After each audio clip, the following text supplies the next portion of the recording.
Cathie Wood has done it again. She has sold more Tesla stock, $22.5 million worth this time, combined with the sale that she had a day before this one. This makes it about $50 million worth of Tesla stock in total. Oh, she actually sold Tesla stock in this fund as well, so it's a little bit over 22.5 million actually then, but she's buying Block, which was formerly known as Square, and then Coinbase. Personally, I don't think this has to do much or anything really with Tesla stock.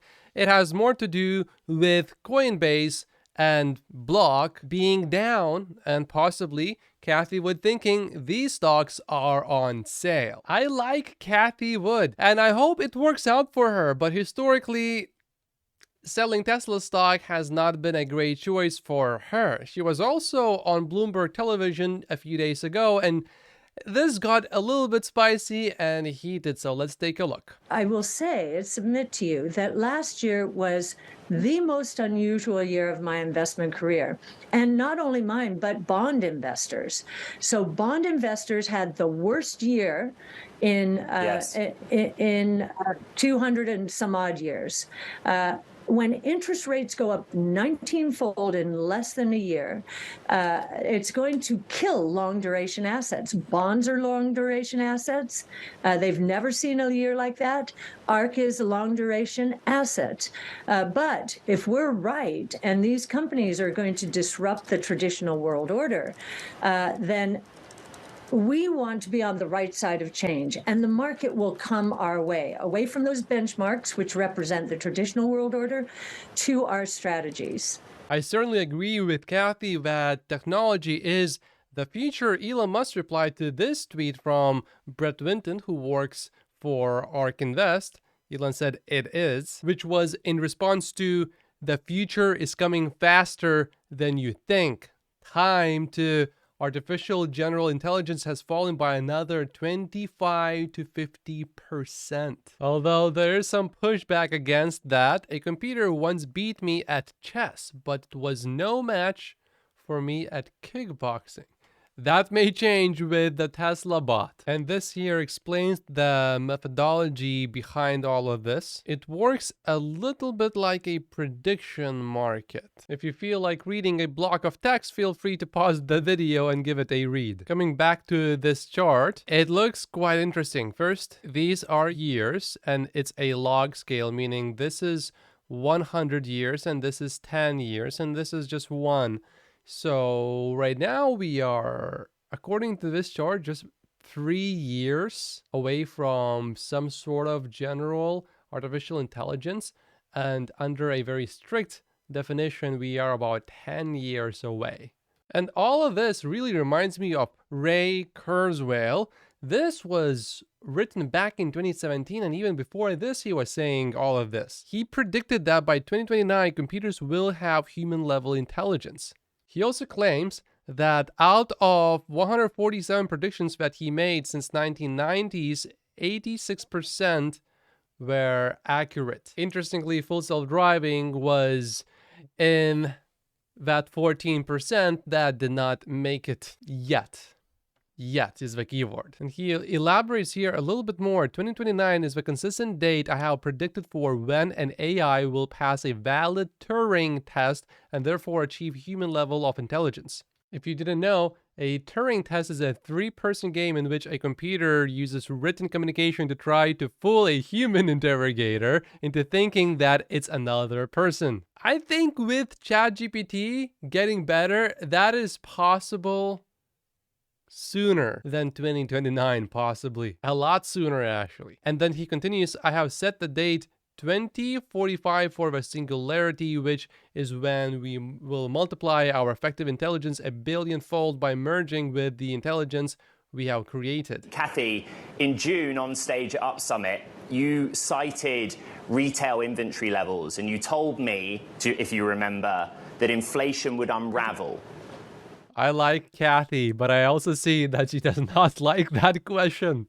Did you get that one wrong? Ooh, if this was a boxing match, that punch landed straight on the face. I'm afraid this is sort of what it occasionally looks like when Cathie Wood goes on TV and is asked about her performance.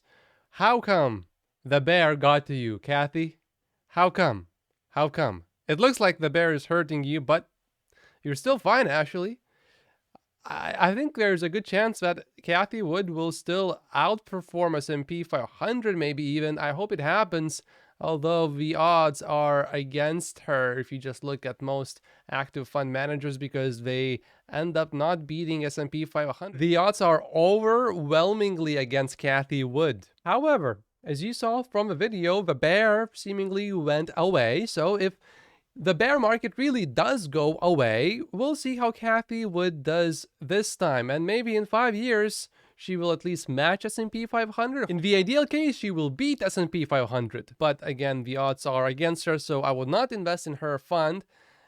I would just buy more Tesla stock instead, which interestingly is also what I would recommend to Cathie Wood as well. However, I do wish her the best of luck. No, if you look at upstream, what's going on, commodity prices are coming down quite dramatically, some by 70, 80%.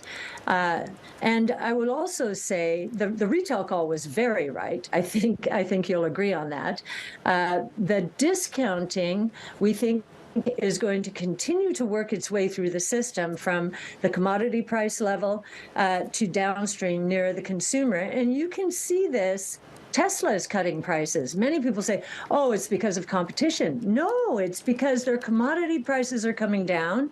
And Elon's even talking about deflation, and the cost associated with innovation is coming down because it follows a learning curve. So I think the innovation that our companies are delivering are going to be one part of the deflation. Commodity prices, another. And I will also tell you, the yield curve, the week before last was down, inverted by as much more than 100 basis points.